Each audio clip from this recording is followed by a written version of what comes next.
It is against that background that Paul shows Jesus Christ as our conquering king. Now watch what he does.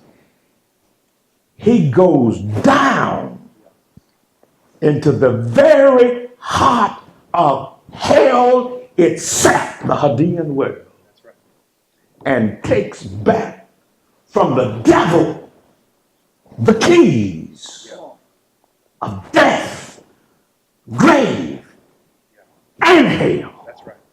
Come on. And rescues all of those gifts that Satan had under his control. Come on. And he takes them back to his Father and presents them back to his Father. And then in turn, like the king, when his general would present to him, the gifted men, all of the elements that have been captured, then the king would redistribute those gifts to his army and to his people. Okay, you missed your shot right through that. Jesus Christ, our conquering king, watch this, has gone to hell in order to give you a gift. Yes, sir. That's right. How dare you? How dare me? After all that effort, the cruelty of his death, to give us a gift,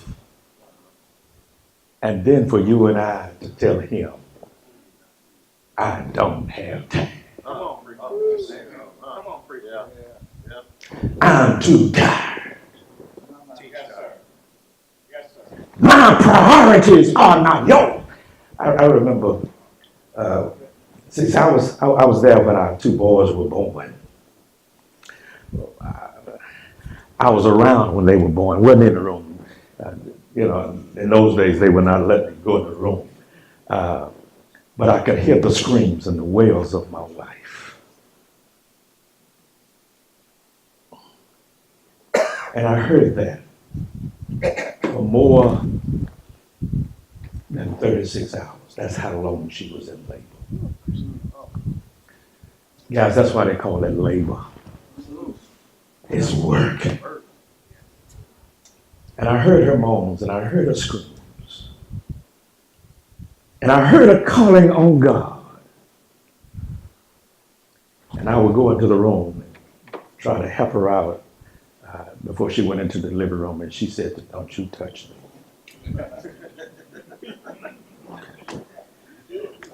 Underneath my breath, I said, "That's why you're here."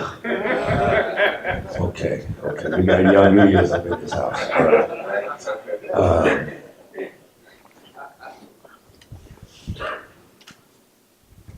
Having heard those screams, the wails, the pain, she was doing all of that to give me two beautiful sons who are faithful members of the Lord's church in Houston and in Dallas, who reports to me every Sunday, one's 45, the other's 43, but they report in every Sunday when they go to church, and they tell me what the preacher preached, and they tell me what they wear. But I remember on one occasion when, as they were young boys growing up, they was just like the rest of us growing up. They had gotten to that age where they started talking back to mama. Y'all miss that, talking back to mama? I overheard them talking back to the mother, telling the mother what they were not going to do.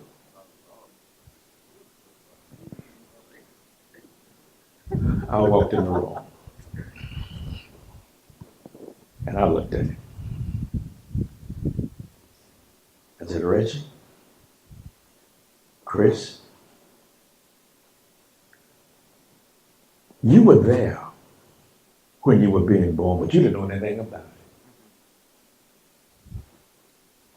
I said, Reggie, you almost killed your mother. And she almost died giving you life. And all she asked you to do was to wash the dishes that you ate out of. She cooked the meal. And all she asked you to do was to wash the dishes that you ate out of. How dare you? All of the effort, the pain that she went through to birth you. Now you have the unmitigated gall and tenacity to tell her you're not going to even wash dishes that you ate out of.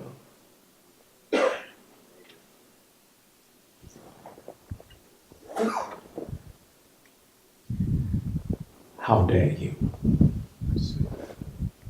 tell God that after his son Jesus Christ went to hell to give you a kill, you're going to tell him, unless they pay me, I ain't going to sing. Unless they pay me, I ain't going to preach.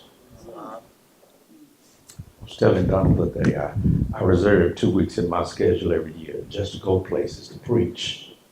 Sometimes even on my vacation, where folk can't even afford to pay me. I turned down a meeting. A guy called me from Montgomery, Alabama, and they said, Doc, I need you to come do some stewardship stuff. And I said, man, I can't come. I said, look, I'm tired, busy. I can't work into my schedule. I said, sorry, man, I can't come. I said, I can come for you next year. He said, I don't need you next year. I mean, I ain't need you next year. I need you to come right now. I said, man, I'm really sorry. I left the telephone. And then the Holy Spirit convicted my heart of sin, righteousness, and judgment. And he said, how dare you? I said to the Holy Spirit, they can't even pay my way there. The Holy Spirit reminded me, why do they have to pay you for what has already been paid for? Say it again, brother. That's the way it is. Jesus already paid that cost. He said, call him back. Tell him not only are you coming, you're going to bring him an offering. Where am I going to get the offering from, Lord? Tell him you're going to bring him an offering. I called him back and apologized. I said, man, I'm sorry. I'll be there. And I'm bringing an offering from my church with me.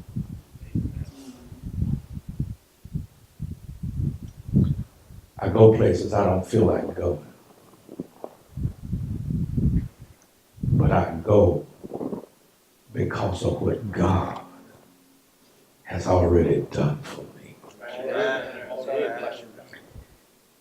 If God never gives me another dime, he's already given me more than I deserve. I told the church last night, as I tell you, I'm from a family of 15 brothers and sisters. I'm number 14. We were poor. We were poor because we couldn't afford the other O and the R.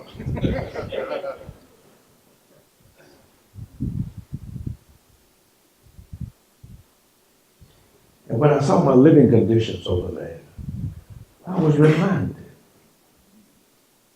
of how it was when I was sleeping forward to a bed.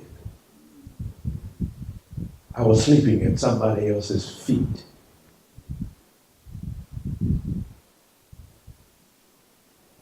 But God has been good. God is good. Let me say this in closing. when you lose sight, if we lose sight of grace, we will lose sight of service.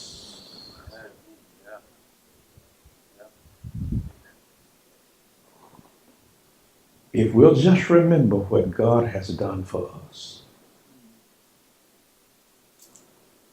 and how God has blessed us, He didn't bless you just for you. He blessed you for somebody else. That's right. Yes.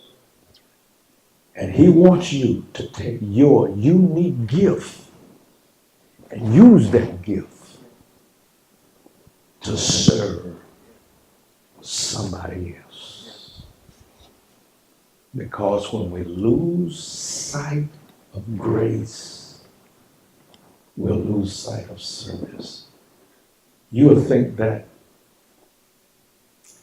you're privileged, that you deserve it to live where you live, to wear what you wear. If you lose sight of grace, you'll lose sight of service. But if you just remember, Jesus went to hell to give me a gift. And now I'm going to use the gift He gave me to be a blessing to somebody else. And I hope you will do the same thing. I'll see you in the morning.